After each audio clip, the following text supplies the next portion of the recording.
Alexei, Anton, what are the actual possibilities and likelihood for our contemporary human civilization to gradually degrade and ultimately destroy itself? What are the prospects? A digital concentration camp. A digital jester. It's real, absolutely. An absolutely real concentration camp. Just try to cross the border of your country anywhere you want to do it. Little green men will come running and give you a smack on the head. You know, you're so interesting, you're afraid of some fantasies, and at the same time you completely fail to see that right now you have no rights at all. Absolutely. Everyone, including me. At any moment now, special forces could burst into my apartment, tie me up hand and foot, accuse me of every mortal sin, and throw me behind bars. And nothing at all can save me from that, except for one small detail, except universal laws. Because I have developed a solid understanding of these laws, I make a conscious effort to follow them closely. I frequently spend a lot of time discussing this topic, about how you too can follow these laws. Indeed, if you find yourself in this position, completely broken, if you are a violator, then absolutely nobody will care at all if you end up in a concentration camp. But if you act impeccably, if you take into account the rules of this reality, if you consider the fundamental laws of physics governing this entire space, then you can get out of this concentration camp, but for now you are still here. You are still here. And so instead of being afraid of a digital concentration camp, just think about what would happen to you if at any point you choose, you try to cross the border of your own country. Organ replacement with artificial ones. Well, organ replacement with artificial ones is already happening. Why is it happening? Because a person doesn't want to. They don't have the strength, they don't have the desire, they don't have the opportunity, they don't have the knowledge of how to fix themselves. And it's much more convenient for them to head over to the clinic with their insurance policy in hand and say, listen, I need you to fix this for me. I don't want to do it, I'm too lazy. And they will be eventually resolved. But the fact that he has sacrificed everything with his whole life, he paid for it with his unique abilities. He paid for it with his freedom and his will. He simply fails to take any of that into account. It's very expensive to pay for artificial organs. But for some people, there is simply no possibility to recover anymore. That's it. They've broken themselves so much that they can't recover anymore. So be so kind as to live with artificial organs. If a person's organ, well, again, if it's like this with grandma and all that, a person will start to degrade. Why? Because that's how our world was created by Brahma. It's the same as with winter. No one cries about the fact that, oh, poor little trees, their leaves have fallen off. Well, the leaves have fallen, so what? Spring will come and the leaves will grow back. It's the same here. Brahma created 4 ages. After the Kali Yuga, everything resets and starts over. What is an age? Kali? It's the age of degradation, the age of decay, the age of a mad march of passions. It's the age of crystallization, the age of the fading of everything. And right now, all of reality is tuned to this. That's why I say it's enough to simply do nothing and you already start to degrade. Because here, everything is set up so that fragments of consciousness degrade. That's the game. Those are the rules. Those are the conditions of this game. And for these fragments of consciousness, having already degraded, to somehow survive, well, yes, the screws will be tightened more and more, the system will act more and more harshly.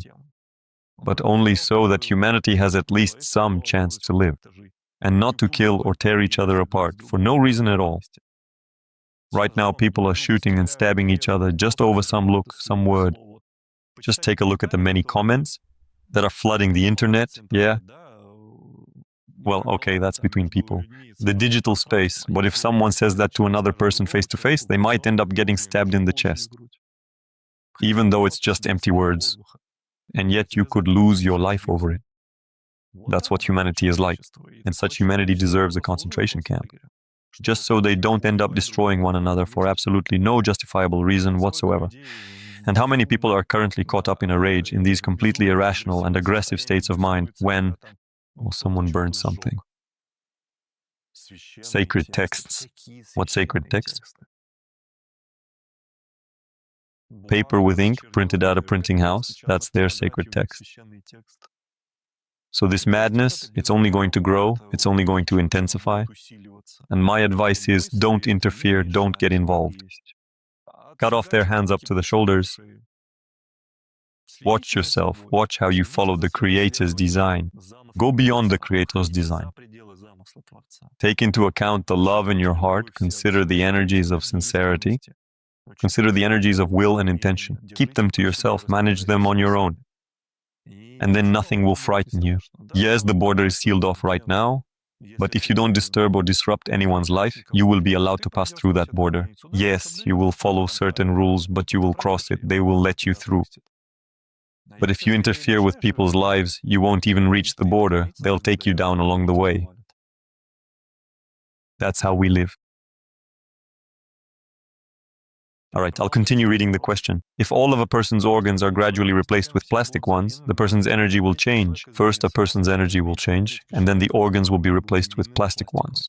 That is, first the energy will change, the sequence is different. He will stop having a vertical structure. No, a person will not stop having a vertical structure because that is our nature. If he stops having a vertical structure, he will already be a beast. He will no longer be a human. Stalin says that this will not happen. We will be vertically and completely destroyed. But we will not turn into animals. And what do you think? Is it really possible to transfer human consciousness to an artificial carrier? This topic is being pushed a lot lately.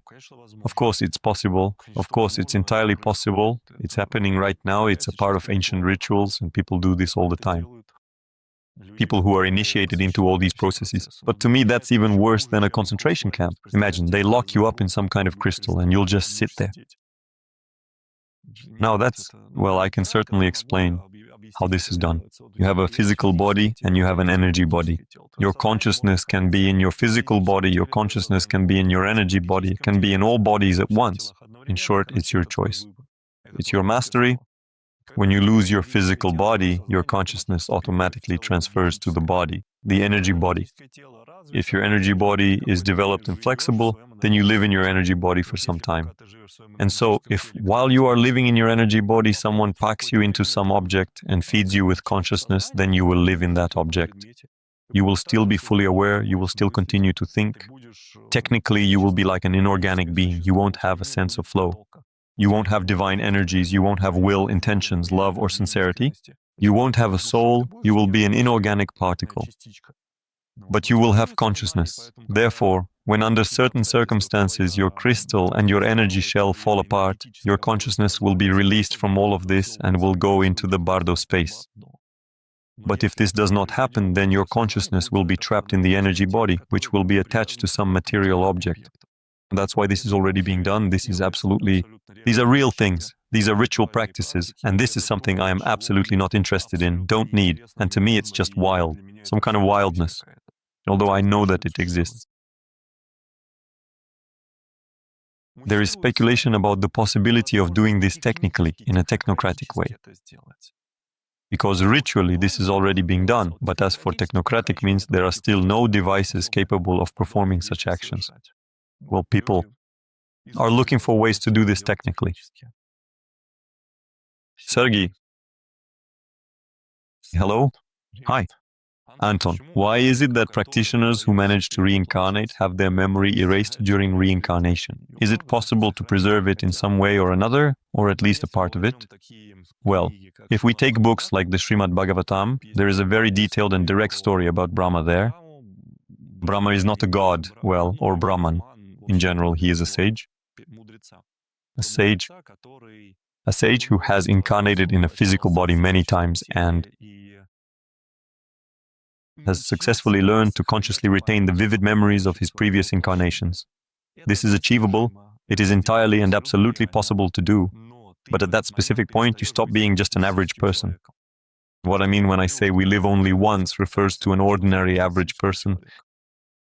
Yes, there are truly extraordinary and unique individuals. There are exceptions to the rule who manage to preserve themselves and successfully make that profound leap forward into some new scenario, like being born again.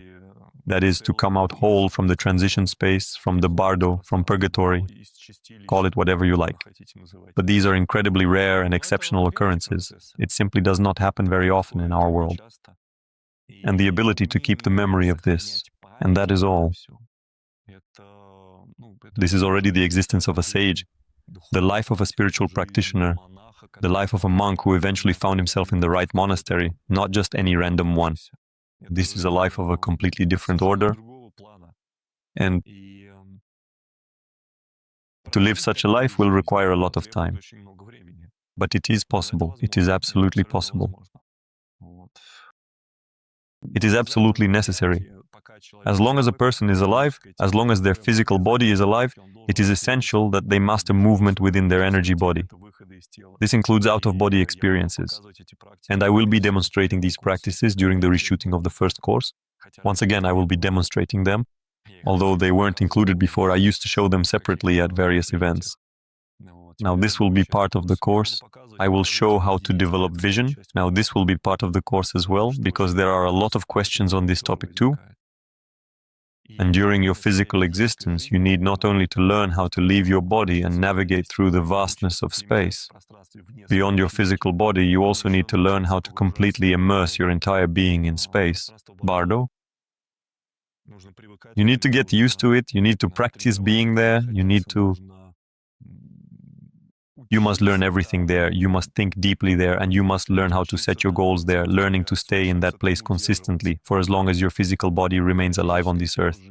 Because this idea of first you die and then everything will work out for you, it doesn't work that way.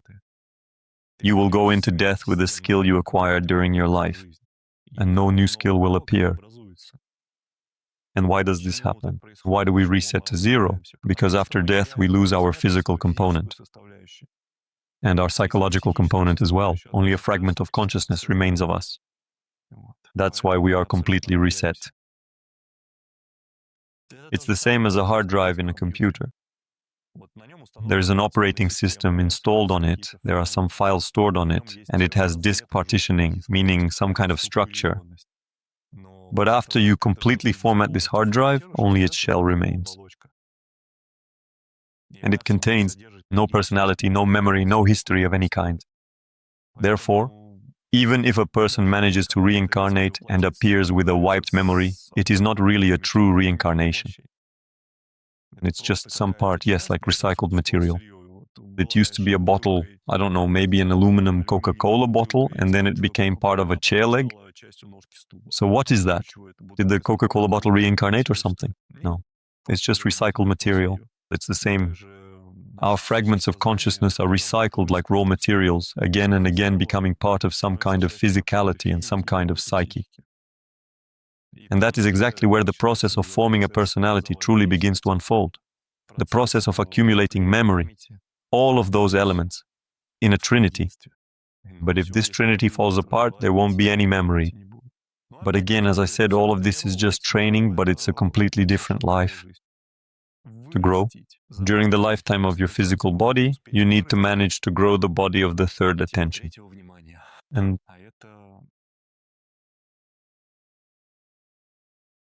this is not simply a matter of practicing on Saturdays. It is a way of living that requires many decades of dedication. That is what I do. Even when I am satisfying my passions or fulfilling some of my personal needs, it is all contained within the broader framework of my practice. I also understand why I do that. Sergey, Anton, let's talk about your consciousness. Is this your very first time visiting this particular place? Or have you already managed to reincarnate before? Personally, I don't really view these timelines at all as something where I have reincarnated. In my perspective, for my consciousness, everything happens simultaneously. And yes, in the physical material world and in parallel worlds, I am present. I exist simultaneously in parallel worlds, in the material world, and across many different periods of time. But this does take place. And with certain individuals, I am even deeply and personally acquainted in a staggeringly vast number of parallel worlds. This is neither the past nor the future. It all happens at the same moment. That is exactly how I perceive it. And yet, I encourage people to look at what they identify as the past and the future. I still encourage people to perceive it from this perspective. It's worth, please, reincarnating. I live only once, here and now. Simultaneously, at this very same moment, yes. In my flow, there are a vast multitude of diverse parallel worlds where I exist in completely different roles. And in some of those worlds, I am even deeply and personally acquainted with those practitioners whom I know here as well. But every single one of these events is happening at the exact same moment in time. So how can you possibly discuss the concept of a future or past life if from the perspective of the Bardo space, you see all of this unfolding simultaneously before your eyes? Simultaneously. In what way is it possible to speak about the past and the future? If from the Bardo space, with a high enough level of mastery, you can be born even earlier than you are born now. Right now it's the year 2025. If it should happen that I end up irreversibly, completely devoid of a physical body in the Bardo space, then I can consciously choose to be born, for example, in the year 2020. How can you make sense of that? How does that fit into the past and the future? How could that even begin to fit into a logical timeline if I've already lived for more than 40 years, let's say, passed away unexpectedly, and then somehow made the decision to be born again right in the middle of my previous life? How does that fit into the entire concept of reincarnation? Yes, it doesn't seem to fit into any logical framework at all, because we're just characters in a cartoon. This cartoon is written from beginning to end all at once. It's just that a part of our consciousness got stuck in all this and is observing. But when we are in the Bardo space, our fragment of consciousness detaches from all of this, and it can observe everything across the entire spectrum. If it is absolutely harmonious, if it is absolutely loving, if it is absolutely in a state of complete and total acceptance, but if it is deeply frightened, if this small fragment of consciousness is encapsulated and cramped, if it is heavily suppressed by all sorts of psychological complexes that came from who knows where, if it has come to hate, has managed to hate the entire surrounding reality, that's it. It's over for it. It won't be able to perceive anything anymore. It won't be able to make any choices anymore. It will be stuck at the first gate for all eternity. So all this talk about reincarnated or not reincarnated, it's all nonsense. From each and every one, every single time, I have to explain exactly why it's nonsense. I suggest you experience it for yourself. I suggest you touch it so that it is no longer a question, so that you can actually touch it and say, all right, the bearded one was right. What are we supposed to do with this now? Because it just won't work anymore. This whole comforting yourself with the thought that I'll die now and then everything will work out for me. No, if you die, then nothing worked out for you. That's it. It's over. There won't be any after. So what exactly happens to the soul at the moment the Brahma is completely destroyed and gone? The layers of the soul that were inside the egg of the universe simply vanish and disappear forever. However, the layers of the soul that were outside the universe will continue to remain exactly where they are. Who do we mostly have outside the universe? The original. Consequently, those layers of the soul that are, by their very nature, original, continue to persist in various different forms.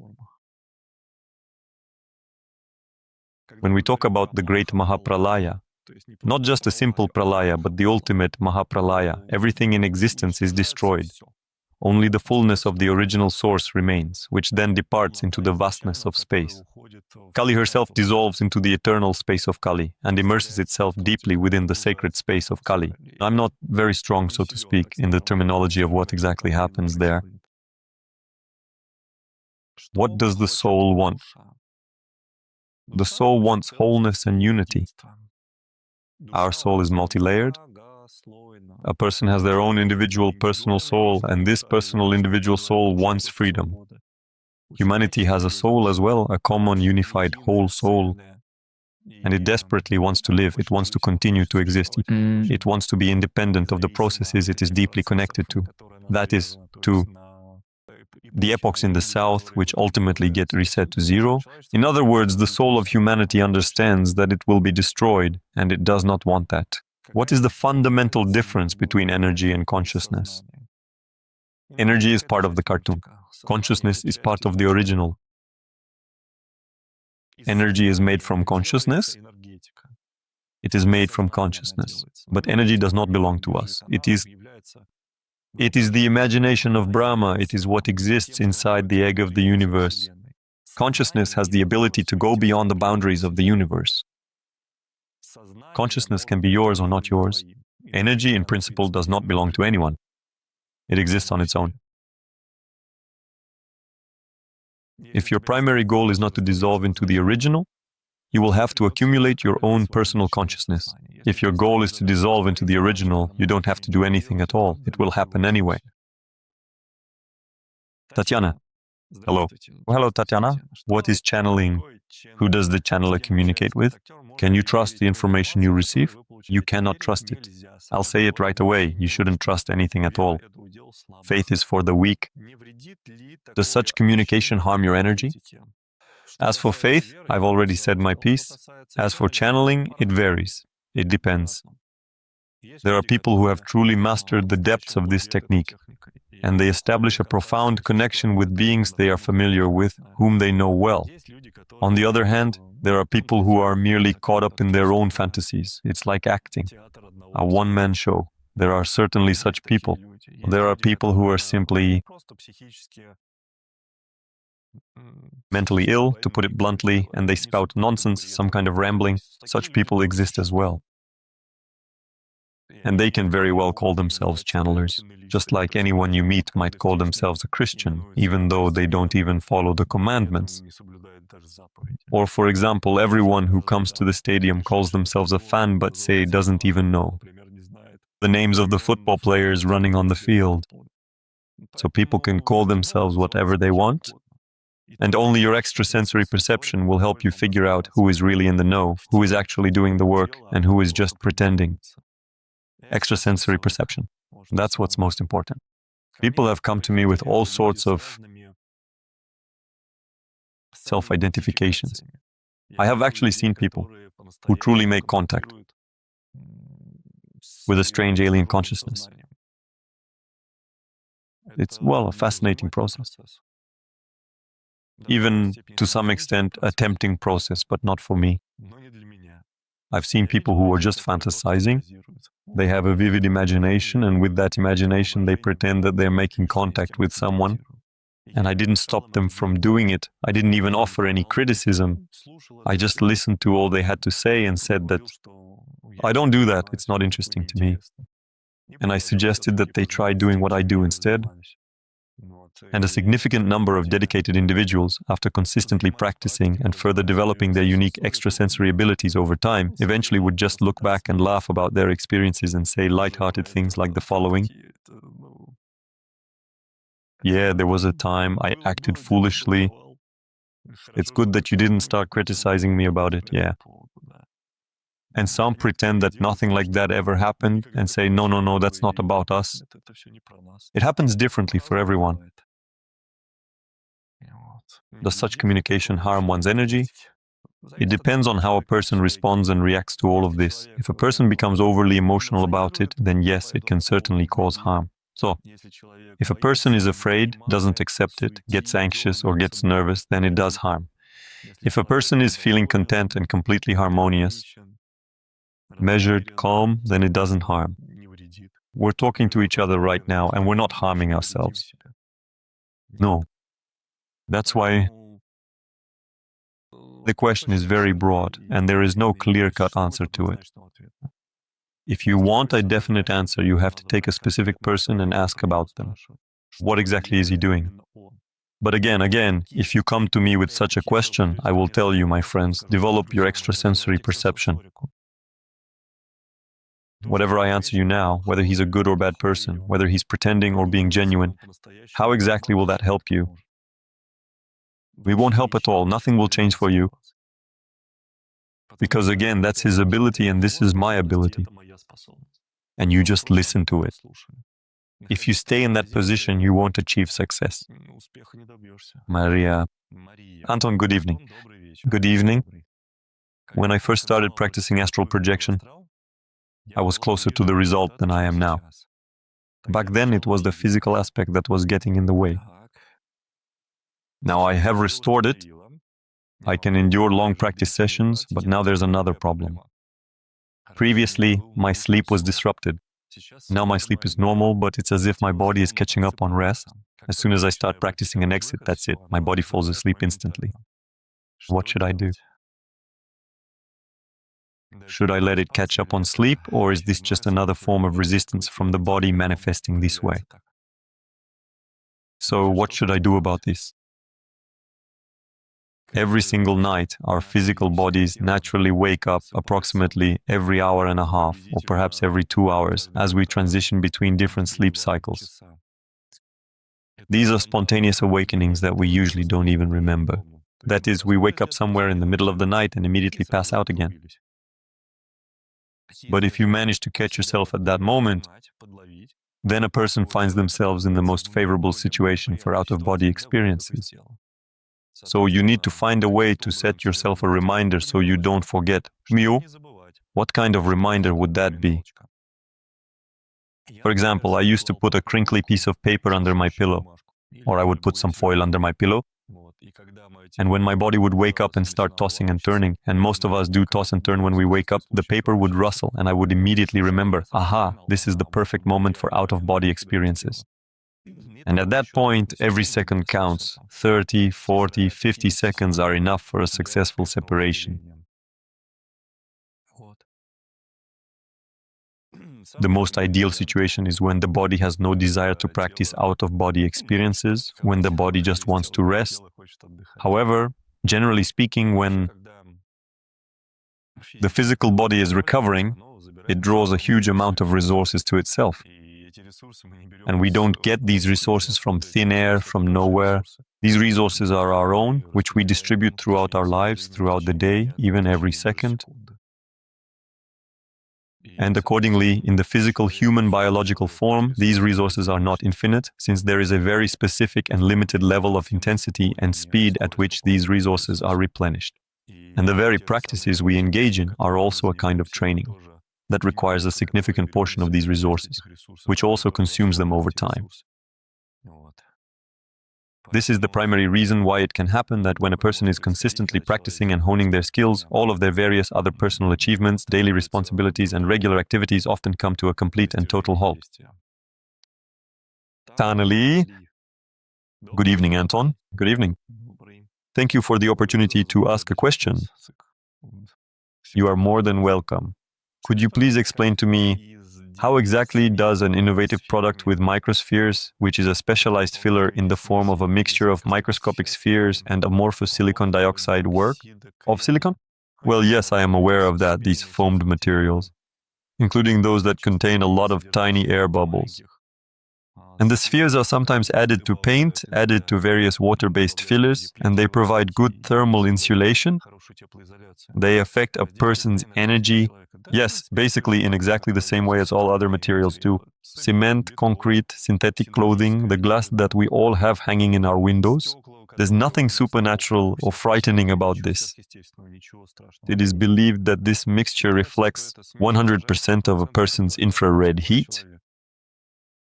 In this way, the process of healing with one's own body occurs. Is this really the case? If so, what processes are involved? I'm interested to hear your opinion. Well, what opinion could I possibly have here? Here, it's the physics of the process.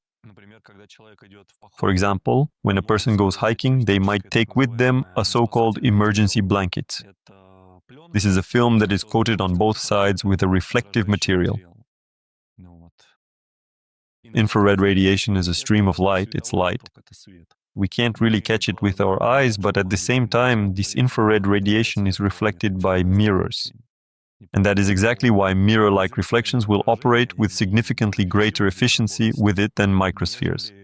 Microspheres generate a powerful vacuum-like effect, and they create a comprehensive thermal insulation barrier. Accordingly, any insulation material will serve exactly the same purpose, the same role. And there's a scientific study that examines the properties of, standard animal down feathers. And down in its structure is also hollow. Accordingly, the resulting effect will be even more noticeably improved because down is a much more organic and natural material choice, and it is, let's say, fundamentally closer to our own human nature than synthetic options like microspheres. Therefore, if we're talking about infrared radiation, mirrors reflect it much better. But if we're just talking about thermal insulation, then yes, it's insulation, but absolutely any insulation will work in exactly the same way. As for curing yourself with this, that's a completely incorrect approach, a completely wrong understanding of illness. Illness is a system for your survival. It's just that your survival system operates according to a different logic. First, it preserves and protects your connection with your inner spiritual soul. And for the sake of this salvation, absolutely everything else must be sacrificed. First and foremost, the entirety of the physical body. In other words, roughly speaking, you have some kind of foolishness that cuts you off from your soul, and in order to distract you from this foolishness, somehow something breaks. Your physical body breaks down. If you just mindlessly restore your physical form, then, as a direct consequence, having restored it, just the physical body without eliminating the root cause, something will break again somewhere else. That is, the braking system will still keep working. And if you start resisting the braking system, you are essentially fighting against yourself. Moreover, at that moment, you are fighting for your own death. Let me repeat once again, the logic of illness is different, not the way you imagine it in your head. Why? Because a person, limited in their perception, mostly cares only about their physical body and occasionally about their psyche. The system called human flow, also known as the triunity, is concerned with your connection to your own soul. And accordingly, when this connection starts to break, when it becomes thinner, when this connection is under threat, everything else is sacrificed except for this connection. That is why trying to eliminate illness head-on is madness, in reality. And anyone who comes to medicine to eliminate illness ends up staying there. There is no such process as being cured. It simply does not exist in nature. Even if, by some miracle, medicine cures you of one thing, something else will inevitably break. This is an obvious reality. You just need to look at elderly people, at your parents, at some older acquaintances. They are all sick. They are all on medication. So once you set foot on this path, it is simply a road to the grave. And it is quite... This road is actually a truly sorrowful path. So don't strive to save your body first and foremost. Instead, strive to save the vital connection with your own soul. If nothing threatens that connection, your body will stop breaking down. You will not have any need to rehabilitate or restore it. This logic is completely intuitive and natural. But unfortunately, we have lost this kind of logic. Maria, I wanted to ask about Shiva in Kailash.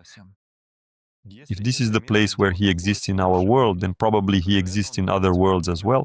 He could potentially be anywhere at any moment. He can exist as a separate being. He can exist as fullness according to us. He can manifest in multiple forms simultaneously and still remain completely whole. He has the power to accomplish anything imaginable. And besides dwelling upon Mount Kailash as one of his divine manifestations, he also resides within each of us. Shiva is present in absolutely every living being. So yes, that's absolutely correct. He is present in other places and in other worlds as well. This is his projection here. You could say it's a projection, but a projection still implies an illusion. That is, much like a bright projector shining onto a roll of film, and then a clear image suddenly appears on the large screen. But still, in and of itself, the word projection implies something unreal. I can't call what I saw on Kailash unreal. He is very much real. I can't call what is manifested within me in the ray that pierces right through me unreal. It is also very much real. That is why this is Shiva in all his various manifestations. So yes, and you said that he sits in the lotus position, that he has legs. That's how it is perceived. In other words, the object that I perceived there, based on the experience of perception of practitioners, of other practicing people. So, for example, there is a practitioner sitting on a chair, there is a practitioner lying down, there is a practitioner in the lotus position. I am familiar with the fields, I am familiar with how it looks visually. And accordingly, when observing what is in Kailash, it most closely matches the vision of practitioners who are sitting in the lotus position. That's the logic. He has legs, he has everything. He is primordial. He can do anything at all. If he needs to heat a frying pan to the point where he can't pick it up, he'll simply create as many worlds as there are variations of all these possibilities. That's why even logic can't really be applied to all of this. He really does look like a human. I haven't seen his physical body. I saw his field. His field is so bright that you don't perceive the physical form. And accordingly, I was actually on the path. That is, I was on the path. The same path that other people use to do the Kora. I didn't even get close to the mountain, even though I know there are little trails that let you approach right up to the mountain itself. That's why my eyes, my physical eyes, weren't involved in this at all. It was a vision. And the vision of his field is so bright, so dense, that you simply cannot see anything physical there. He is both pure consciousness and he can be a human. He can be exactly like anyone else, just like the people you meet on the street. He can accomplish absolutely anything because he is the original creator. This is his world. Now, here is the real question. I thought he was pure consciousness, or is it just that he manifests this way in our world?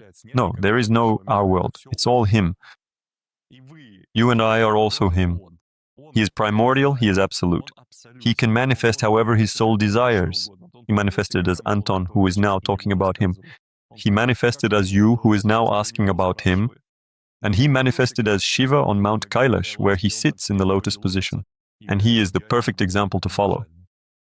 He does whatever he pleases, but he has a hierarchy. He has beings who are also him.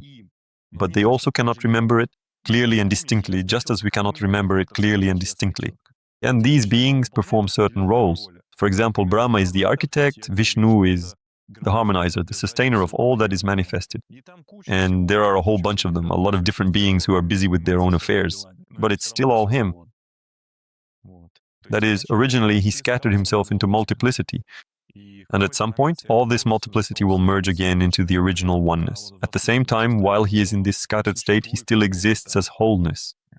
And we can go on and on discussing this topic, but I urge people not to keep chewing over these topics, but to actually see all of this. Practice, invest your time in it, invest your energy in it, and see. That's it, nothing more. There are no more questions.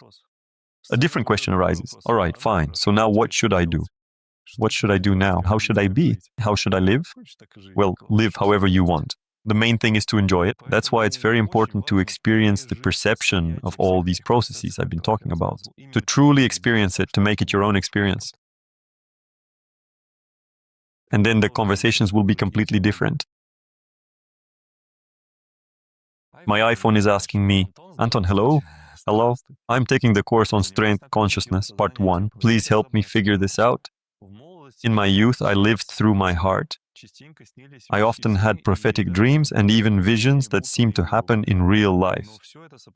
But all of this was accompanied by vivid, spontaneous emotions, ranging from bliss to anxious pain that would escalate into panic attacks. Yes, we have reactions to perception, and these reactions are not only related to visions. We have these reactions to everything we come into contact with. And if our reactions interfere with us, preventing us from maintaining a connection with our soul, then inhibitory mechanisms are triggered. If our reactions to the outside world do not interfere with our connection to the soul, then by all means do whatever you want. Since the feelings did not correspond to the events happening at the moment, it was impossible to understand their nature and purpose. I couldn't, so they troubled me. Well, typically the process of rejection begins. That is, something happens, I don't like it, I start fussing, getting anxious, worrying, and in doing so, I will be worsening my connection with my own heart, because the heart is about love, about unity, about trust, about wholeness, about enjoyment.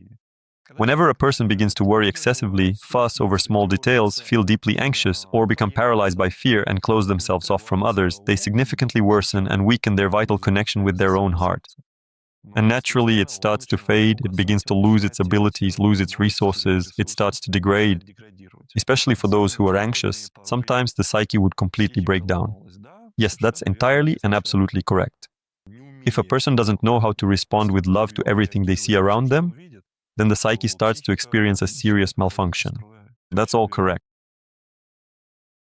At some point, I wished to stop feeling, and all of it went away, but it left together with my desire to live. A loss of vitality. As soon as we close our hearts, we begin to rapidly lose our vitality. That's right. When I was already on the verge of suicide, yoga saved me. But only recently, with your practices, my heart started to open, and now those feelings have returned, those emotional attacks. These are not emotional attacks. No one just attacks us for no reason. It's your attitude toward these events. That is, this is how you reacted to it. Why do you react to it this way? That's already a rhetorical question. For example, I don't react that way. I see non-organic beings. I get a kick out of the fact that I can do this, and people I know, for example, they can't do this. I enjoy the fact that I'm able to do it. Or, for example, I perceive how energy flows through my body, and I enjoy it because I trained, I spent time on it, I achieved it, now I have this ability. It's cool, it's awesome. That's my reaction to all of this. And even when I see some absolutely wild, terrible things like and egregores parasitize people, how people tear apart the connection with their own soul with their own hands, I still find a reason to rejoice. I find a reason to be satisfied with this vision. Because, again, by observing this, I can say that I thank myself, God, whoever, that I am able to perceive this, that it is obvious to me, that I am capable of being aware of it, that I won't step on these rakes because I see these rakes. I see other people who are destroying themselves, who are ruining themselves. But that's their free will, that's their choice. No one is forcing anyone, no one is compelling anyone. We ourselves begin to create this. Why? For what reason? How did it happen? That's a separate conversation. The very fact remains, if a person stops doing this, it stops happening to them. But if a person doesn't stop doing it, it continues to happen to them. And when you are able to perceive this, it's wonderful that you can perceive it. So I'll repeat once again, all these panic attacks, all these experiences, fears, it's simply that you made the decision to react to them this way. And your decision is what's holding you back. Make a different decision. Respond to all of this with harmony towards all of reality, with love, with enjoyment, with the feeling that you are capable of doing it. And a lot of people can't do this. They're not able to, that you are someone who sees, someone who is aware. It's awesome, it's pleasant. So I don't see any reason to react otherwise. But I see people who react differently and suffer because of it. Why do that? Nothing makes sense. Well, maybe it's just so things don't get boring. It turns out that I either live through my heart or completely without it, but either way, I simply can't find my place. Well, it turns out, yes, it really turns out that if you react negatively, and if you respond by rejecting your own possibilities, the inevitable result is sadness. Tell me, please, what is the nature of all this and what should you do when your psyche can't cope? The nature is originally within each of us. What is this nature? That's how this world is arranged. And this is the nature of everyone's free will. For example, I have an elderly mother, and despite all my training, despite all my abilities, I never interfere with her life. She lives the way she thinks is right. And only when she herself comes to me with certain questions do I share with her everything I know, everything I can. But when she doesn't come to me, when she doesn't want any of this, she has every opportunity. She has complete freedom from me to live however she wants. And I treat all people the same way. I never message anyone privately with an offer to come practice with me. I've never done that even once. People find and seek out opportunities themselves if they need it. When a person stops thinking they're interfering with everyone's life, stops believing they know what's best for others, and starts focusing inward on their own processes, their own goals, their own achievements, their psyche becomes unburdened. When we cease to react in specific patterns we don't like, our psyche becomes completely unburdened. When we accept the world as it is and accept ourselves as we are, when we allow ourselves to want, allow ourselves to achieve, allow ourselves to unlock extraordinary abilities and possibilities and enjoy these discoveries, our psyche remains in a calm state. And there is an additional and highly significant process that many practitioners frequently overlook or ignore. This crucial process is known as the act of fully indulging one's passions. This is a very important process. It is fundamentally important. Every single human being has certain fundamental needs. These include the needs of their biological and physical body, the needs of their personality, that is, their psychological psyche, the needs of their inner energy, and the ultimate needs of their soul. And the ability to systematically satisfy all these diverse needs creates a deeply fulfilling, happy, carefree, and truly free life. If you have managed to taboo yourself, or if someone has managed to throw a noose of rules around your neck, send that person back to the beginning, throw off that noose from yourself and say, for me, everything is allowed. The main thing is, don't forget that those around you are also original beings, and everything is allowed for them too. And when you remember that you are surrounded by beings for whom everything is also allowed, you simply look for opportunities to realize all of that with those for whom it is acceptable. That's it. And even if you have some absolutely wild ideas in your head, I guarantee you, you will find someone who has exactly the same ideas, and together you will be able to make it happen. And it doesn't obligate you to anything. And there's nothing forbidden about it. It's just that the ability to balance these things does not simply come to you immediately. Not with a quick snap of your fingers. You also have to learn to enjoy life, to find genuine pleasure in the small things, to learn not to demand a mink coat at the grocery store, but to go to a specialized fur store for that. You have to learn this if it didn't come to you right away. If this particular skill has somehow passed you by throughout your life, and this is no joke right now, it's not just about... Yeah, as for me, I allow myself everything, really. It's just like Groundhog Day. Work home, work home, work home, 2 days off, work home, work home, work home, 2 days off. And that's not allowing yourself everything. This is why the ability to enjoy life, the ability to satisfy your passions, and the ability to satisfy the passions of all your constituent parts, this brings our psyche, once again, into a harmonious and very calm state. And that is exactly how you successfully break out of this vicious circle. Sviatoslav, good evening, good evening. Thank you very much for the knowledge and practices. You're always welcome. Right now, I'm diligently refining the skills and mastery from the first course, and I'm dedicating a significant amount of energy to open my heart.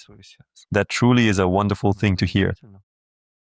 I have no questions about the practices at the moment. The question is just this. In everyday life, at work, for example, I come in a good mood, in a state of flow. But when I'm at work, they all know that I practice, so they laugh about it and say that I'm completely spaced out. And it's actually really difficult to consistently maintain that specific state of flow. I totally understand you. I totally understand you. I specifically trained myself to be unflappable about anything at all. And they start acting up and messing around or deliberately do things out of spite. And I can really sense that it just doesn't feel good inside. I just don't want to be in that environment anymore. What should I do in this situation? Don't interfere with other people's lives. Don't interfere with other people's lives. You see, when a person, speaking from my own experience, when I discovered this knowledge, when I started absorbing it, when things started working out for me, I wanted to tell everyone about it, to shout it from every rooftop, to push it on everyone, to say, man, you're wasting your time. Come with me. I know everything. I've checked it all myself. Everything works, but people threw stones at me, hurled sticks at me, pointed fingers, and laughed at me. And at some point, while discussing this topic with my teacher, he asked, well, are you okay with this? I said, no, I'm not okay with it. He looked at me and asked, then why are you doing it? I paused and began to wonder to myself, really exactly why on earth am I doing this? Well, I forced it out of myself and said, I just have this passion. To preach, yes. He said, well, have you seen what people do to preachers? I said, yes, I have. He said, so what do you want from me now? And I kind of calmed down a little after that. And that's why I leave all my knowledge for people who ask me themselves, who find me on their own, who strive for all of this themselves. That's it. And I in no way interfere with other people who don't ask, who don't find this, and who live by completely different values. And even when they suffer because of other values, I don't stop them from suffering. At least not until they ask. So, what should you do in this situation? Well, stop interfering with people, stop telling them, stop imposing, stop showing and demonstrating it to them. In other words, become just like the herd. For the herd, for the perception of the herd. Their rigid conceptual perception of the world won't allow them to see what you don't show them yourself. And those who are able to see what you don't show, they won't treat you that way. They will talk to you on a completely different level. That's where the answer to your question lies. Don't interfere with people's lives. Don't show them what they don't want to see. Don't irritate them. Don't provoke them. Leave them alone. Focus on yourself. Spend your attention on yourself, on your own achievements. Invest in yourself. And only those who come to you themselves, who show interest themselves, who ask themselves. And you also need to understand that you can provoke a person to become interested, or you can behave in such a way that only those who are truly seeking will approach you, without any provocation on your part. However, there is another place where I really want to work, but I'm afraid the salary will be lower there, even though deep down I feel drawn exactly to that place. I dedicate an hour and a half to 2 hours a day to my practices. There has been some significant progress. I really want to reach a much better level faster, so that when I finally meet you, Anton, I won't feel like I am embarrassing myself. Yes, you definitely won't be able to embarrass yourself with me. No way. Because I accept absolutely all of reality as it is. I have no complaints about it. I have no specific demands or expectations of it. I have no any real desires to change a single thing about it. You are who you are. If we meet, then that's who you are. That's all. No dirt, no face. Or rather, no dirt on your face. You know, these choices, where will I be better off? Where will I be worse off? Oh, I want to go here. Oh, I want to go there. There are countless such choices in our lives. And the faster you make a decision, the faster you jump into all of it, the more you'll manage to do. I managed to do it. In life, there are truly no perfectly right decisions. Instead, there is always a kind of internal scale, with benefits on one side, immediate pleasures and enjoyments, and on the other side, the weight of harsh reality. If you find yourself completely dependent on money, and if you truly feel that you absolutely need the high salaries that your current main job provides, then you really shouldn't go somewhere where there is much less money available. Why? In order to fully satisfy your passion, or you can truly fulfill all your desires, but without putting your salary at risk. Just find that opportunity. There is absolutely nothing complex about it. After all, there is a wide variety of different methods and platforms in the modern world we live in today to communicate with people outside of your standard professional working hours. The ability to strike a balance between pleasure and growth, that's part of it too. And now about your question. When I was involved in electronics, there wasn't even any talk of spirituality. What mattered there was something else. It was about physics, about science, about formulas, calculations. I never even tried to fulfill my deeper spiritual passions there. I simply showed up at the workplace to complete the specific tasks that were assigned to me, and I got paid for that work. When I finished my tasks at work and left the workplace, I would ask myself what I wanted. And I did what I wanted, and I didn't suffer from it in any way. My slave. That's how I maintained balance. I satisfied my passions, but at a certain time I did what gave me a certain freedom, a certain opportunity to move in the direction I liked, where I wanted to go. The mindset and attitude of I'll arrange all things so that I'll feel good everywhere is unsustainable and untenable. At some point you'll inevitably find yourself somewhere you can't say you feel good. If you always strive to do only what you like and what you want, it's very easy to end up out on the street with that mindset. Because when I first started living on my own, right when I moved out from my parents' home, the very first thing that truly caught me off guard, the very first thing I was completely amazed by, was that just to survive and live, I had to make regular payments, and quite a lot of them, simply to exist in this world. And even back then, these specific thoughts began creeping into my mind, to go somewhere deep into the mountains, somewhere far away from people, far from society, so that no one would bother me at all, so that I wouldn't have to constantly pay just to live. But when I actually got there, when I made that idea a reality, once again a new realization came to me. I didn't want to live like that. Living like that is very inconvenient, living like that is hard. Daily life becomes so overwhelming that I have no time left for anything else at all. So it's much more beneficial to be useful to people, to earn money for it, and to perform this exchange.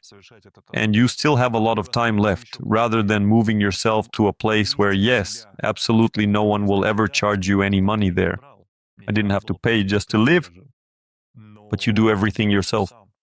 And you get completely consumed by these processes. In other words, your daily routine never ends. This is also not what I was striving for. So learn to balance these processes. Don't try to create a total paradise around yourself. That's a misconception. And even if you transition over to people who are a good fit for you now, but continue to practice, at some point you will come to realize that they no longer suit you. That is, you'll move on to the next level, but they will remain the same, and you'll have to figure something out again, to run off somewhere. So look for opportunities to satisfy your passions elsewhere. By the way, before starting the practices of Consciousness Power 1, I also do a breathing exercise, Wim Hof's method. And I can say that the progress in the Consciousness Power 1 practice has become faster and better. I recommend you try it too. Of course, for me, it was a real discovery. I demonstrate breathing practices in the second course, and I am very skilled at them. In the second course, Beyond Speed, I show these practices. Obviously, yes, it's clear that they accelerate results. So I'm fully aware that it's an incredibly fascinating and important topic, these various breathing practices. It's another matter that I don't do it the Hof way, of course. I do it from more, let's say, orthodox approaches.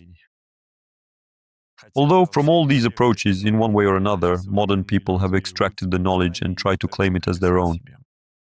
For example, the same Buteyko method is once again based on ancient yogic practices, practices from old monasteries which Buteyko discovered, took for himself, and then eventually created the Buteyko method. Although again, the foundation, the very basis of all this has long been thoroughly described in Vedic literature. Sometimes I join conversations with other practitioners of the power of consciousness and observe how people sometimes make things up and write some kind of imaginary nonsense. Sometimes it starts just like that, and it continues on. So what?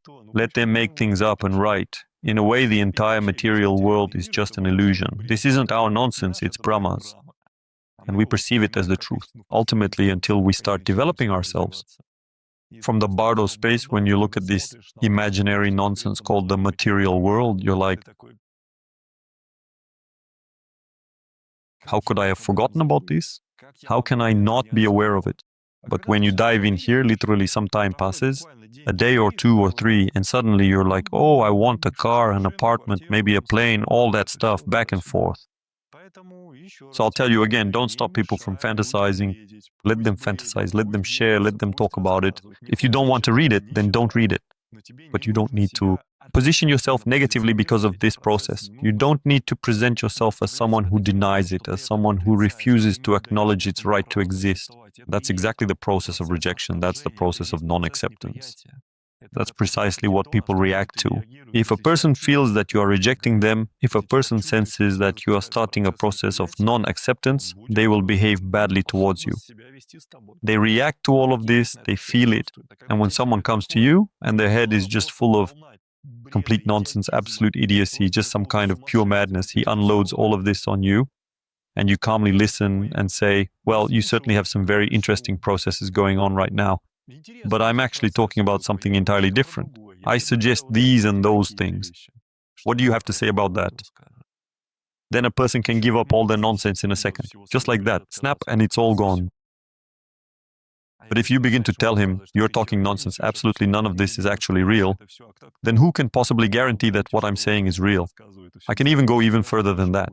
I'll guarantee you that what I'm talking about human energy, isn't real either. Brahma made all of this up. He imagined us as streams. He imagined us as a multitude of energy centers. He invented these centers. In the primordial, there are no centers at all, and there never were. In the primordial, there are no divine qualities divided into 5 tattvas.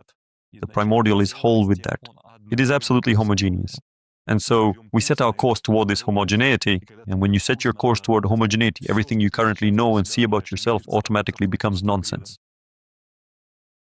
That's why you don't even need to be condescending toward people. All of this has its place. It's the given reality in which we live.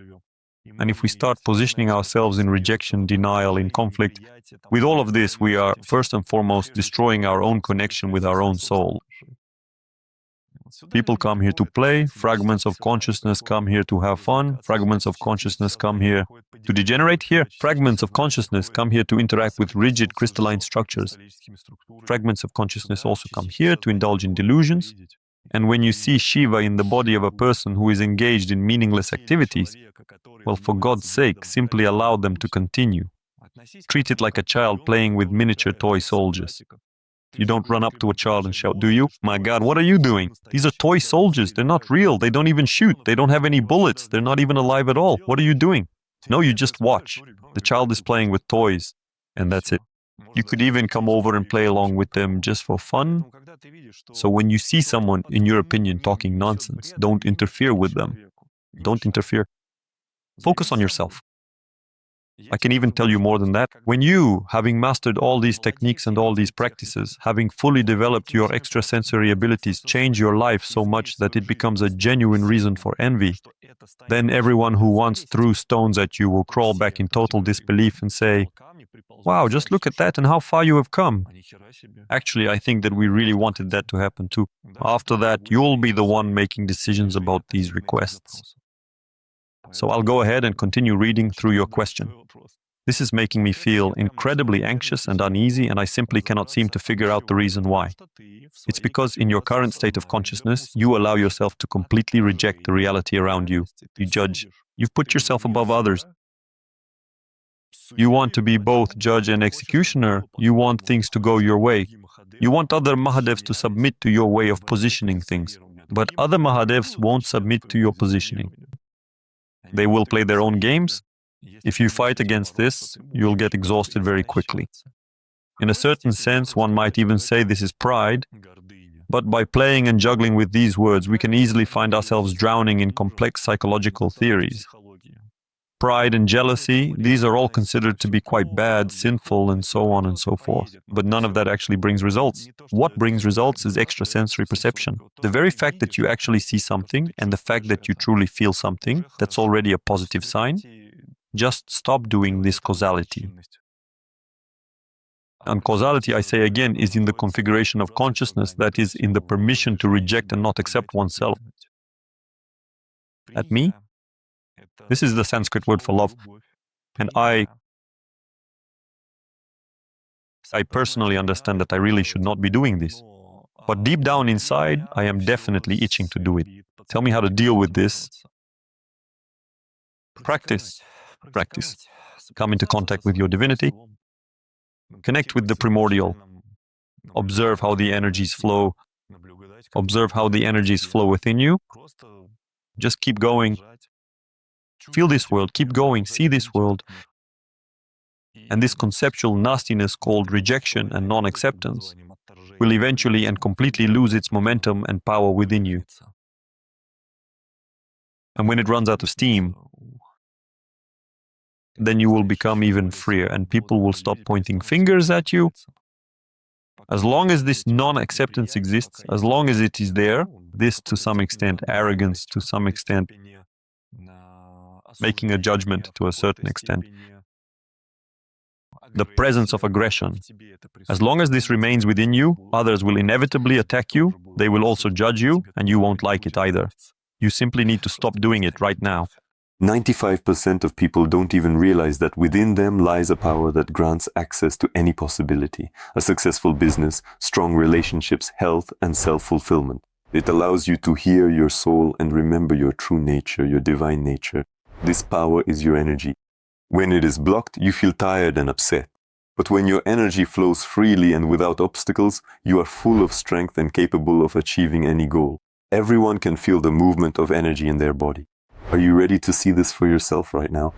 I've prepared a practice where, in just 3 minutes, you'll become aware of the state of your energy and be able to activate the inner power that has been blocked for many years. The practice is available for a limited time. Right now, follow the link provided below the video and unlock the incredible source of power within yourself. Lyubov asks, Anton, hello. Hello, Lyubov. I would like to hear your detailed perspective on exactly how safe and effective the method of wave genetics and linguistics, invented by the scientist Peter Goryaev, truly is, and I also want to know how it is fully compatible with the new vibrations of the Earth and the human body for people aged 50 to 70, when information is recorded from their photograph, when I was between the ages of 5 and 10. So, about Goryaev now, what is there for me to say about him? What can I say about him? Well, I can't say anything good about him. That's what I can say about him. Not because he says something that doesn't correspond to reality. No, actually, these processes do take place. I'm talking about something a bit different. A process such as the influence of waves on genetics does exist. To a certain degree, I was also directly involved in the process of developing very similar types of devices. But this action requires the highest level of understanding of what is actually being done. Executing this action requires the highest level of mastery over the technique and the equipment. Ultimately, what is now being attributed to Peter, what is currently circulating on the internet, is for the most part actually fake, just a forgery. And it frequently happens in many cases that people believe in this, but use highly ineffective techniques, simply non-working devices, and equipment that is often non-functional. So I honestly cannot say anything positive about it. But taken entirely on its own, the wave influence on genetics does exist. It is real.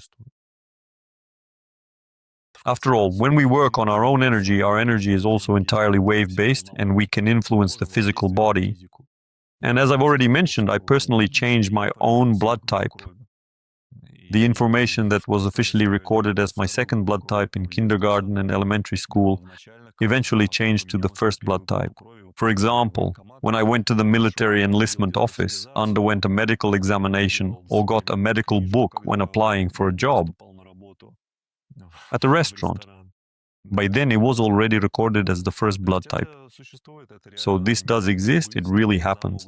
For example, people who practice can even change their eye color, but they do this by influencing themselves with their own energy, that is, with their own waves. When technology or technique is involved, it implies the presence of a specialist, a highly qualified specialist. And linguistics, meaning the word itself. Well, there was an experiment, yes, some time ago. They would scald water or say good words to it and then make something from it, snowflakes, and the snowflakes would crystallize in different ways. This also takes place. But this strongly implies that the person pronouncing these sounds does so in a very multifaceted and multidimensional way. That is, it is like a mantra. Now, if a person simply read a mantra on the internet and sits there, boo, boo, boo, boo, boo, boo, boo, boo, boo, then there will be no effect. Zero effect. If a person received this mantra through transmission, he received IT through special practices. So what are special practices? This is when this vibration is transmitted not only at the sound level, but also at the level of energy vibration. That is, it is shown both at the level of the sense organ and at the level of extrasensory perception. This is shown in the body of the first attention, in the body of the second attention. Such a mantra works. Such a mantra will have a strong effect on all three unities of a person. Therefore, this phenomenon certainly does exist, but the likelihood of gaining such access to these technologies today is highly questionable and extremely unlikely. And obviously, yes, a person who performs such an influence on themselves must have a profoundly clear and comprehensive understanding of exactly what they are doing, what vibrations, what frequencies, and how they will manifest within them. You can influence yourself in such a way that you won't be able to pick up the pieces afterward. So, all of this is rather doubtful. Good afternoon, Anton. Good afternoon. I was wondering how I might go about reclaiming my personal energy from a painting and filling that space instead with divine presence. We reclaim our energy through recapitulation practices. They are included in the first course. There's really nothing more to add here. You take the practice and retrieve your consciousness from the object where it got stuck. And as for divine presence, well, that's a very abstract term, divine presence. We have everything is divine. Everything originally came from us. Everything came from the primary cause. That's why even paint by its nature is divine. The canvas itself is divine. So it's not all that straightforward here. You can fill a painting by utilizing sacred symbols. You can infuse your painting with energy centers and fundamental primary elements. That is also a form of truly divine energy. It's much more beneficial than spending your own consciousness, so to speak, your own personal consciousness. If it's possible with what is already finished and what is being newly created, of course it's possible. For energy, time is insignificant. It's just an obstacle. And for consciousness, time doesn't exist at all. If it's possible with what is already, how is this done technically? Well, as I said before, it's a review. This process requires the full focus of your consciousness, and from a technical perspective, you manifest and radiate the specific energy you want to imprint in the object, the energy you want to capture in the painting. You manifest it, just like when we sit in practice, actively igniting and awakening our centers, igniting our channels, and igniting the primary elements and the divine qualities, in exactly the same way. Only now you are not just igniting, but also creating, bringing a physical painting into existence at the same time. This painting will absorb your manifested energy, the sequence of actions, express your creativity. That's how I would explain the basics. There are rituals. Yes, it's all about the correct sequence. Everything follows precisely calibrated mechanisms there, but I don't practice rituals. Sergey, Anton, do you find that your neighbors often stop specifically to have a conversation with you? Just to get your attention. It is actually quite rare that I cross paths with my neighbors, and I have no idea what they look like. That is, only when we leave our apartments at the same time do I realize, oh, this person is my neighbor. Otherwise, I don't even know them by sight. I live in Moscow, a big city, here. There's a whole universe between people, between each person, even though here everyone is packed together like sardines in a barrel. Living in a massive, bustling big city, I often find that I feel much lonelier and more isolated than I ever do when I'm somewhere far away, such as in those quiet little villages or charming small towns where everyone knows your name. It's an interesting effect. The energy is on the tip of Saraswati's tongue. In another manifestation, in the form of Bhairava, she is specifically known as Matangi. These are energies that are responsible for. The process involves deep learning, gaining the sacred wisdom of jnana, acquiring vast amounts of information, or actively transmitting this information to others. In its most benevolent and kind form, it manifests as dedicated teaching, personal development, and spiritual enlightenment. Conversely, in the fierce and formidable form of Bhairava, it transforms into severe punishment, a direct attack, and total destruction of the ego. With words, you can deeply wound a person if you choose them correctly. That's the kind of energy present there. Gulnara? Anton, good evening. Good evening. I was wondering if you could please tell me the fascinating story behind the original creation of the powerful Shiva Tandava Stotram mantra. As far as I understand, it leads to liberation from pain. In the masterclass, you mentioned that the mantra leads to freedom. Liberation from pain. And why exactly do you want to free yourself from all this pain? Just imagine this specific situation. You have a deep, painful wound on your leg and it is festering badly. You decide to take a strong painkiller, you inject it directly into your leg, and then you simply do not feel how your leg is slowly festering away. Well, what is the point of it anyway, and why would you do that? It really does not make any sense. The sacred Shiva Tandava Stotram is a powerful rhythmic and ancient Sanskrit mantra that this practice expresses a deep intention which gradually awakens you into the divine form of Shiva by synchronizing with Shiva himself.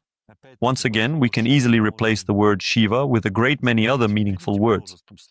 For instance, we could use God, the Creator, the Absolute, the Primordial, the Source, or even the Atman. A whole bunch of things. That's why It's a peculiarly intense desire to completely liberate yourself from pain. I'm not an advocate or proponent of being blind at all. I'm a supporter of being sensitive and seeing everything that happens. And if you consider on top of that the fact that we cripple ourselves, we utterly destroy ourselves, then that's a very strange approach indeed.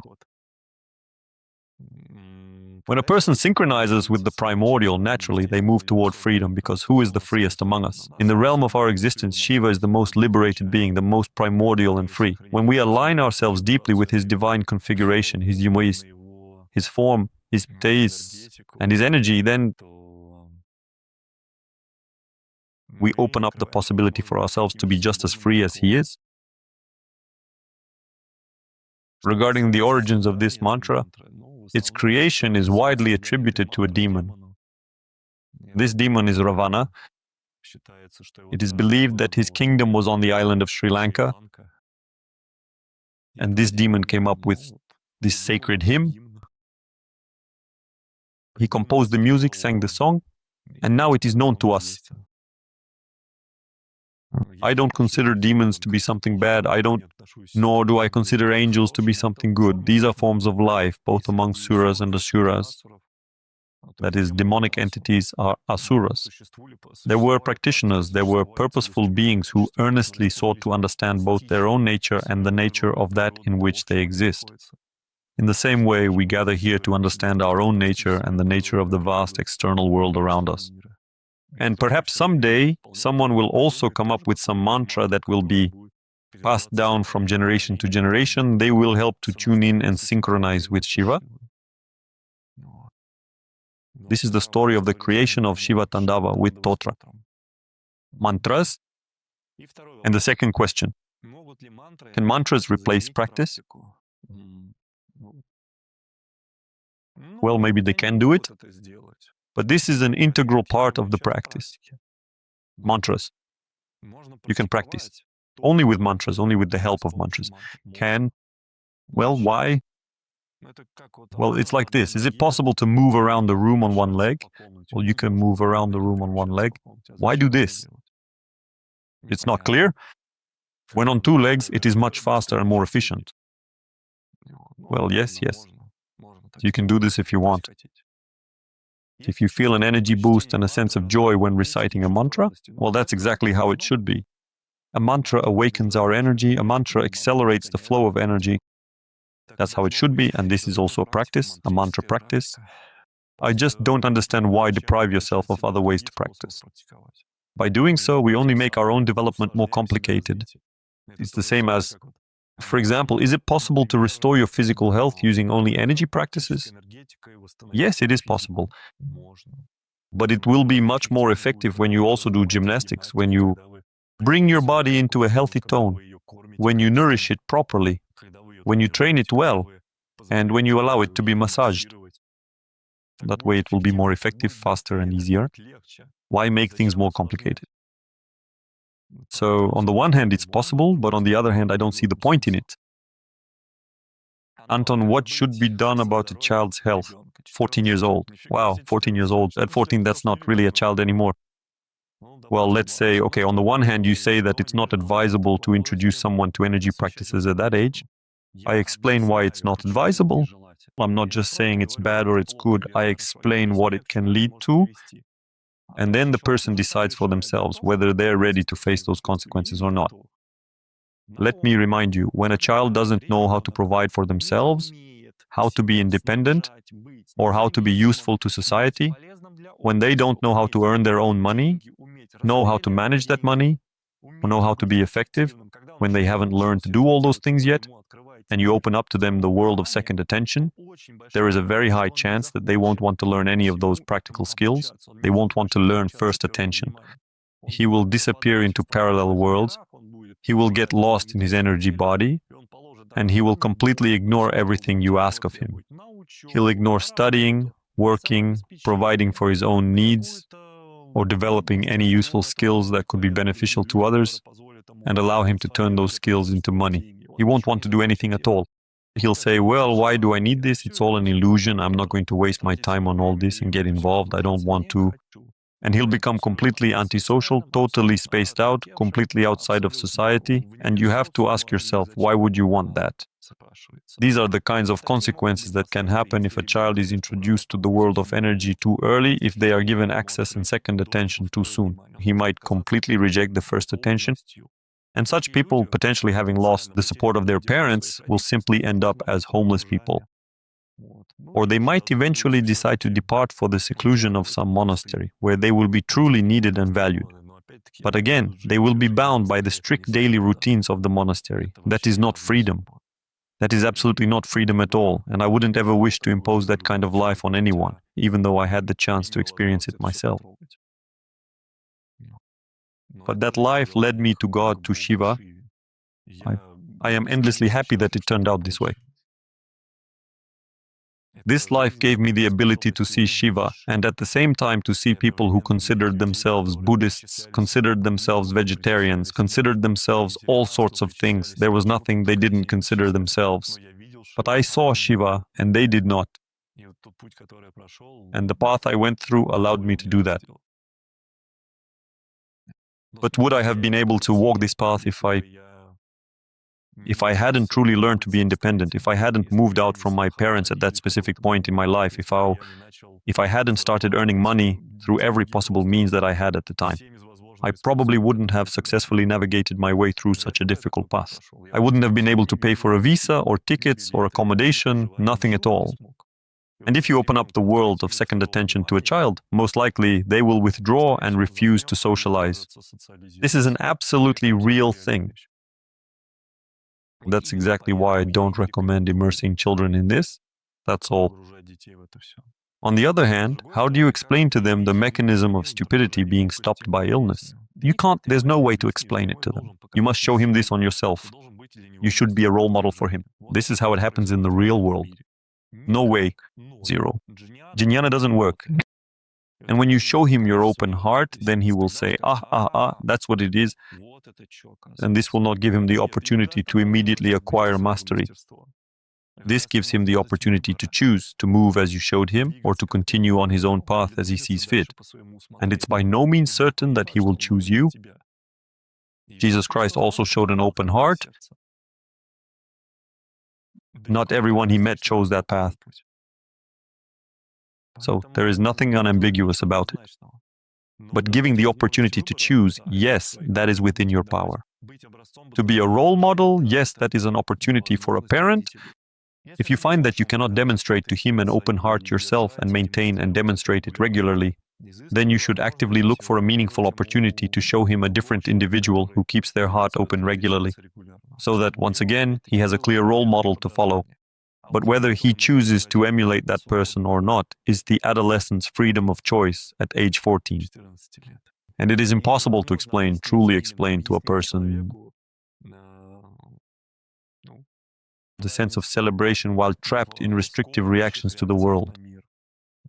It is impossible to explain to a person without energy how to build a balance between their passions and spiritual development.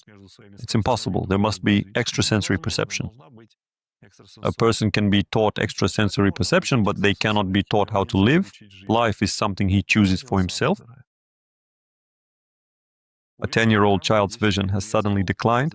Oh, this is passion. This is lust. Most likely, he understood such a phenomenon as pornography. Lisa Rukost. They prescribed permanent wearing of glasses for the rest of my life. Is it possible to restore vision? Yes, it is possible to restore vision if doctors have not had time to dig into the eyes. It can be restored. But here it's important to understand that the root cause is not in the eyes. The root cause lies in what he unexpectedly encountered and what completely overwhelmed him, what intense passions swept over him. Mainly at this age, it is usually pornography that the child stumbles across for the first time. And he couldn't withstand this onslaught. In other words, he was completely unable to maintain his composure or keep himself in a calm state of mind. To put it more clearly, it is a form of hypertrophied lust, an overwhelming desire that manifests as a total and absolute fixation with one's intense gaze. On these processes, and immediately the inhibition mechanism kicks in, vision deteriorates. A child reflects the tendencies of their parents, always. So this is present in you as well. What's the essence of it? The point is that you need to train your eyes. First of all, of course, you need to take off your glasses. A person who wears glasses worsens their condition. They crystallize their poor vision. So glasses need to be taken off, or at the very least, use them only when absolutely necessary. That is, they should never be worn on a regular basis. So what kind of exercises are we talking about? These are exercises for the pupils of the eyes. There are a lot of muscles in our eyes. The goal is to relax these muscles. The goal is to stretch these muscles. The goal is to give these muscles a workout. That's the main objective. Moreover, you need to exercise not only the muscles that move the pupil within the eye, but also the muscles that move the eyeball itself. The eyeball, they surround it from all sides because our eyeball gets deformed under the influence of these muscles. For example, if the muscles that surround the eyeball go into spasm, if they cramp up, they squeeze the eyeball, and that's it. The focus can no longer be adjusted onto the retina. Accordingly, these muscles need to be relaxed, and then the eyeball will regain its shape and the focus will return. This is one of the causes of how it breaks down. How it breaks down, but again, it breaks down for some reason, because of something. This phenomenon typically occurs because of an intense and powerful desire for various aspects of the material world. What kind of exercises are these? We rotate our pupils clockwise and counterclockwise. Next, up and down, left and right, left and right. Next, close. Focus on a nearby object. Far. Now I'm looking at the wall over there. Again, close, far, close, far. In other words, we change the focus, and in this way we are training our eyes. By training our eyes, plus you can also use vitamin drops, that is, put some vitamins in your eyes to speed up the processes of regeneration and recovery even more. A contracted muscle, a spasmed muscle gets injured, and it takes time for it to recover. That's why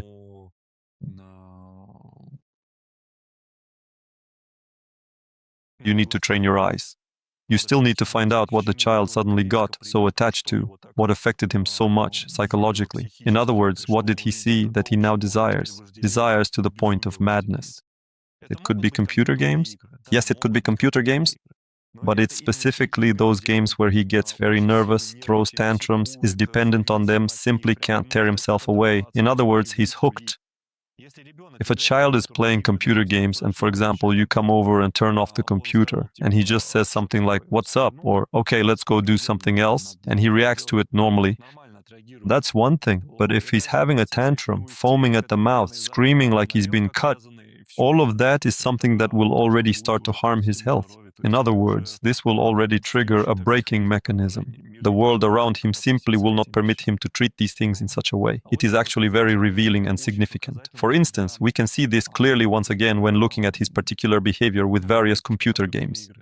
For instance, when the electricity suddenly goes out, the child understands that it wasn't you who broke it. It just happened, like the whole neighborhood lost power all at once. If, seeing and understanding this, he still continues to throw a fit, then again, his dependence is excessive, and this dependence will be curbed. But if he sees that the whole neighborhood lost power, his computer shut off, and he just goes, well, whatever. He decides to go do something else. That means he doesn't have this dependence, and computer games won't harm his eyesight. For example, I've been looking at a monitor my whole life, ever since I was a little kid. Everyone kept telling me, "That's it, your eyes." But even now, I still have perfect vision to this day. So the issue isn't with computer games, but rather with how a person reacts to being suddenly deprived of that specific opportunity. Maria asks, "Anton, thank you for your answer. And I have another question. Recently, I saw energy around my fingers when I was in the bath. Well, by the way, yes, if you're in the bath, it really relaxes you and your energy flows better. If your energy flows better, it's easier to notice it. Of course, it's not exactly what I imagined. It swirls, there are eddies and streams, but what's interesting is that it's easier for me to see energy when I'm in water. You said that water interferes with practice, that it washes away energy. I was saying that in most cases, water absorbs a person's energy, and a person simply gets tired because of this. But obviously in the bath, a person can relax. It's the same as in a sauna. There are people who can't stand it. The sauna, it's hard for them. It's painful for them to be there. There are people who really enjoy it because they can relax there. That is the key to this whole process of relaxation and letting go. It's not about the bath. It's not about the water. It's about the fact that you can let yourself go there. That's the key. And if that works, well, fine, let it be so. I'm not forbidding anyone to practice in water. Let it be so. Elena? Anton, good evening. Good evening. After the heart-opening practice, I felt a burning sensation between my shoulder blades throughout the day, as if mustard plasters were placed there. That's okay. Yes, and this burning can be very painful. It can feel like a stake driven right between your shoulder blades or into your chest area. That's normal, that's normal. You are vividly witnessing the intricate and complex processes that are unfolding there right now, at this very moment. And also, during the mantra, these are transitional processes. This will pass, but these processes happen in everyday life. Also, when chanting Om, the spine burns from the tailbone up to the neck. What does this mean? It means that there is quite a lot of tension in the neck, and this tension needs to be released somehow. But where can it go after all? Naturally, it should be melted, dissolved, relaxed, let go. And then you will feel the channel not only from the tailbone to the neck, but also inside the neck as it enters the head and potentially even further. Or it turns the sixth gate, or you will already feel how it exits through the crack between the eyebrows. These are all practices from the first course. So it's absolutely wonderful that you are starting to experience these effects, and you need to continue to keep riding the wave. Continue practicing and observe how your body is being gradually cleansed of spasms. I did the Sri Yantra meditation and felt 9 out of 10 Shaktis. Is it necessary to actually see them and practice up to that stage, or can you interact through sensations in some way? You can interact however you like, in whatever way feels right to you, whatever you prefer. There are no formal rules and strict regulations, because everything that we presently understand and know about interaction from the physical body is still not a complete interaction. True interactions are extraordinarily difficult and challenging to put into words. True interactions with your Shaktis, Devi is the embodiment of absolute love, the essence of total acceptance, and the ultimate and absolute union into that sacred form of divinity known as Ardhanarishvara. This is when your ray of intention and the vortex around your intention begin to merge into a single whole. These are incredibly powerful processes. That is why we are moving toward these processes. And we do everything within our power without forcing ourselves into any frameworks or rules whatsoever. The main thing is interaction. The main thing is paying attention. The main thing is letting all of this into yourself. Merging, uniting. That is what matters most. How do you do this? It really doesn't matter as long as it happens. By the way, these processes are amplified many times over. In Tibet near Kailash, Lera. Anton, good evening. Good evening. How soon after a serious operation can one start practicing? You can keep practicing continuously. You just need to carefully understand which practices are truly helpful for you to perform and which ones are better to avoid, which practices make sense to do after surgery. This is very effective.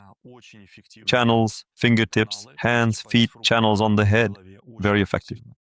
This is the etheric field, very effective. These are the practices of the 12 centers in the joints.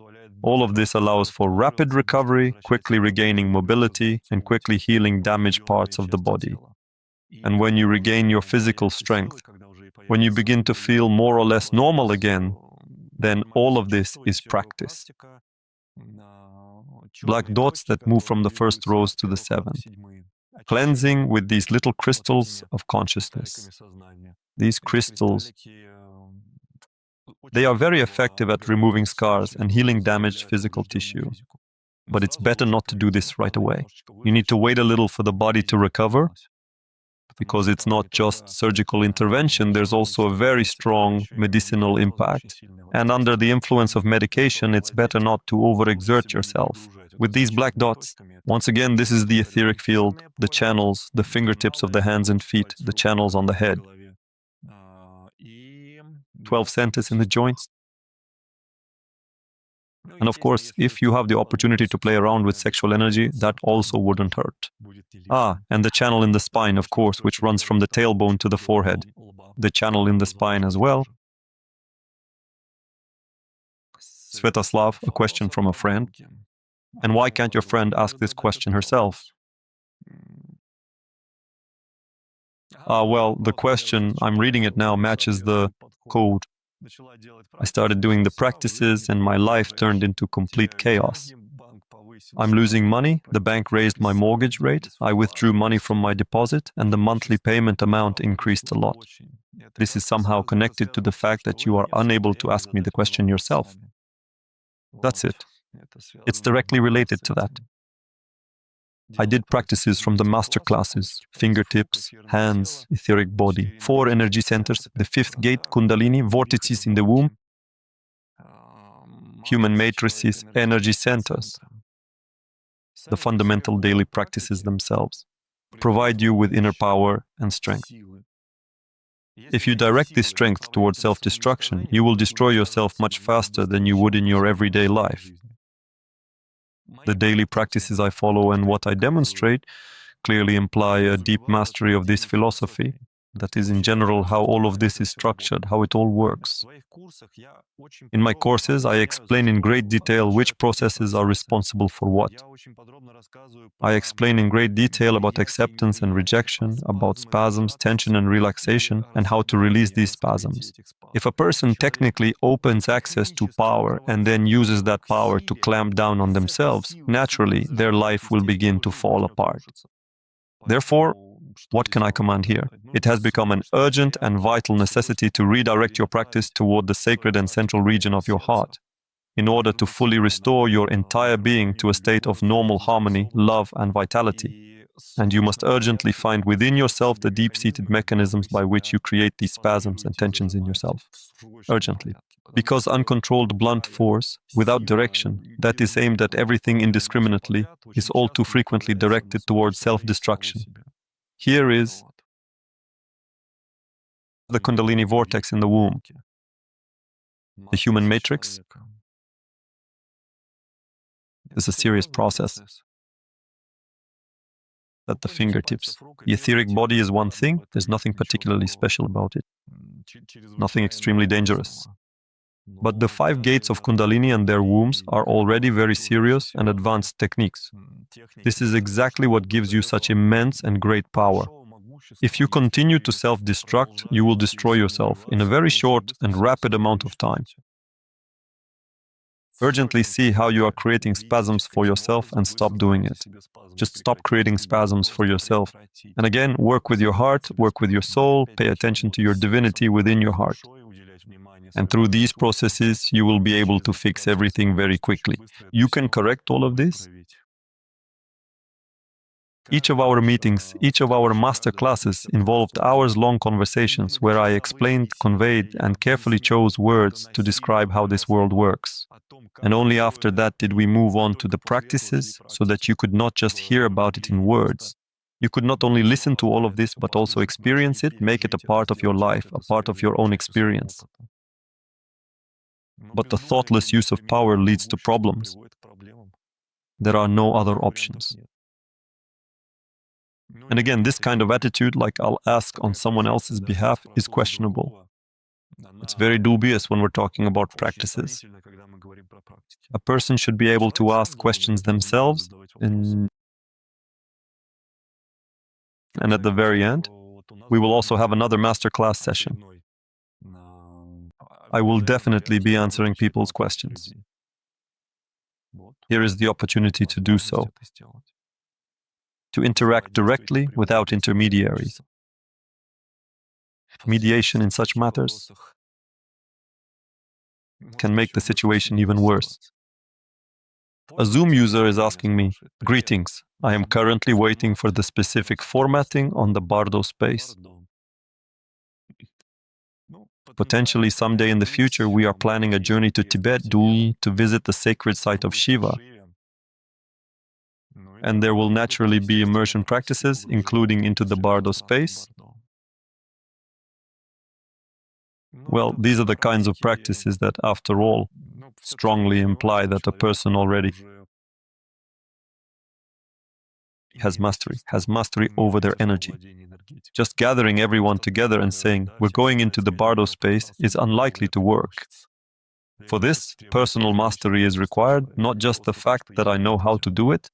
Over the past month, I've become very active and a lot of energy has been released. I'm applying it in all areas and enjoying it, practicing. Wonderful. Everything is working out in the best possible way. Magnificent. But this thing with my hand surprises me. So am I just overdoing it or what? Oh, God grant me memory, which part is responsible for the past and which for the future, the left or the right? In general, some part of our body is responsible for what we've already managed to do, and some part is responsible for what we haven't done yet, but are potentially moving toward. And so, which one of these should I pick? I'll try to ask the internet right now, because sometimes it can very quickly remind me of the answer. The left is for the past, the right is for the future. Yes, that's correct. Because when a palm reader looks at your hand to see what awaits you, they look at your right hand, right? That's right. So the left is our past. So your old history, yes, that sounds about right. All those old things and the complicated messes you've made over the years, which you carefully swept under the rug and continue to pretend never actually happened in your life. But they did happen. It's part of your journey, part of your life. It's part of those skeletons in the closet, crawling around somewhere under the rug. So what needs to be done? First of all, you need to take a very close look at your spine and train it, work with it, specifically by rolling it out. That is, you don't need to do deadlifts or anything with barbells. You need to gently, carefully work with your spine. Do some gymnastics with it. And then see how your arm responds.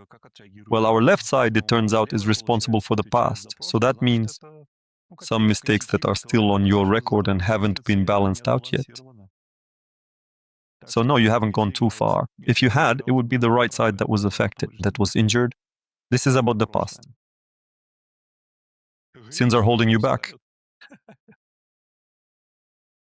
Alexei asks, who has access to the meditation and where? Sri Yantra, I have access to the meditation. Sri Yantra, I am an initiated practitioner of these processes, and I share them from time to time. This fall, I will be sharing them again.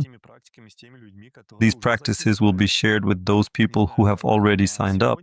I don't know about today, but just a few days ago, there were a few spots available. They opened up because, due to recent events on our planet, several people are now physically unable to come.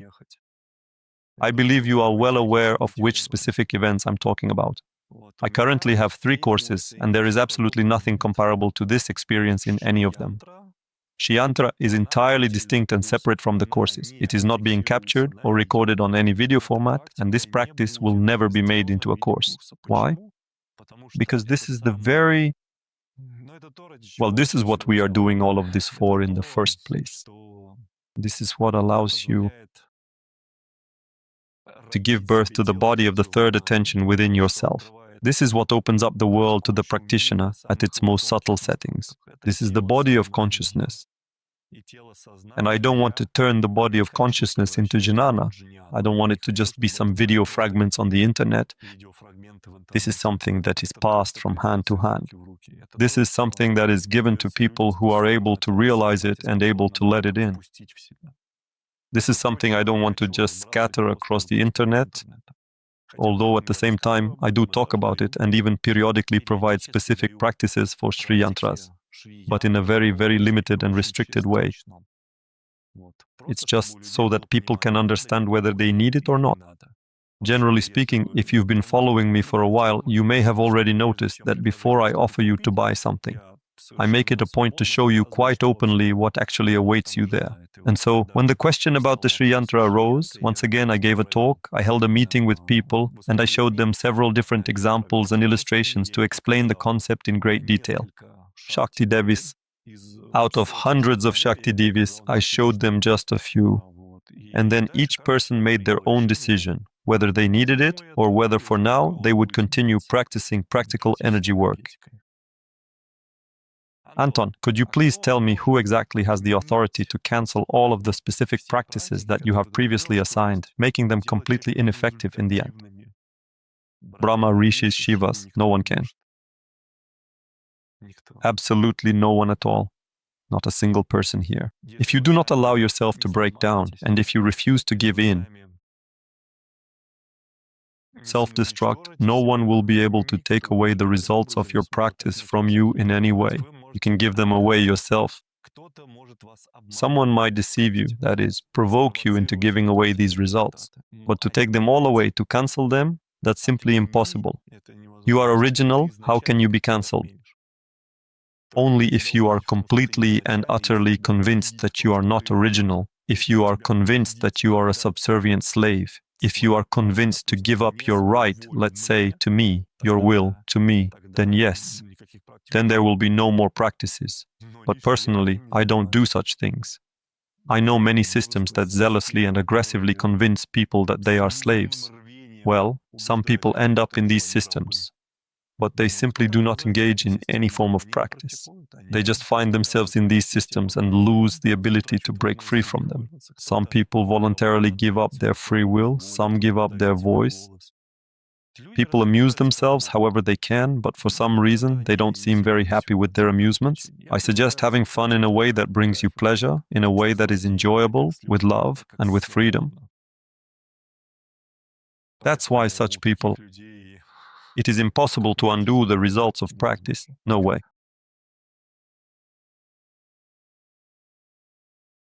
Hello, Anton. Hello, Tatiana. How does it affect a woman if she has had an abortion? Having an abortion can impact a woman's life in a truly devastating way. Terribly. Her mental and emotional psyche often suffers quite greatly. Her physical body goes through profound turmoil, and her inner energy becomes completely blocked and spasmed. It is very difficult to energetically help a woman recover after an abortion. But it is absolutely possible. It can be done. The heart closes off, the channels become blocked. The vortex in the womb fades away. The psyche just falls apart. Endless despair, aggression towards the whole world. It's horrifying what happens to a person in that state. Well, of course, not every woman goes through this. Yes, of course, there are women who have abortions, as if on schedule, like going to the bathroom. Yes, there are such unique cases. But for the most part, it's a catastrophe. It turns out that a fragment of consciousness that came to manifest in this world chose to experience such a short time. Yes, if a fragment of consciousness ended up in the body of a child who was aborted, that was the choice of that fragment. But this choice was unconscious. It was made according to its vibrational components. In other words, like attracts like. If a fragment of consciousness was very tightly constrained, very dimmed, very crystallized, it could be drawn into such a situation where it didn't even get a chance to live. This happens. This is done by the flow. This is the logic of the flow. This is the logic of the flow, which is completely unattainable for humanity, for a person in general. That is, human logic is incapable of embracing the logic of the flow, because in the state we are in, we have no way of even comprehending what the flow is thinking about. But this does happen. And how will this later affect the woman's own life? Yes, it will affect her terribly. It will manifest as a decline, that's how it will affect her. What energetic processes does this impact? Well, I've already listed them. In general, my friends, if you don't want to reproduce, be responsible. You should not get pregnant by just any random person that you happen to meet. If you truly do want to reproduce, then you must not resort to the act of killing. That is a very bad idea, to put it quite simply. But if it still happened, well, then it happened, which means it's part of your path. It's not good or bad, it's simply your life, that's all. If you don't want this to happen, well, damn, then don't let it come to that. To this day, not a single woman has ever had an abortion of my child. I make a tremendous effort to make sure I never get into that situation.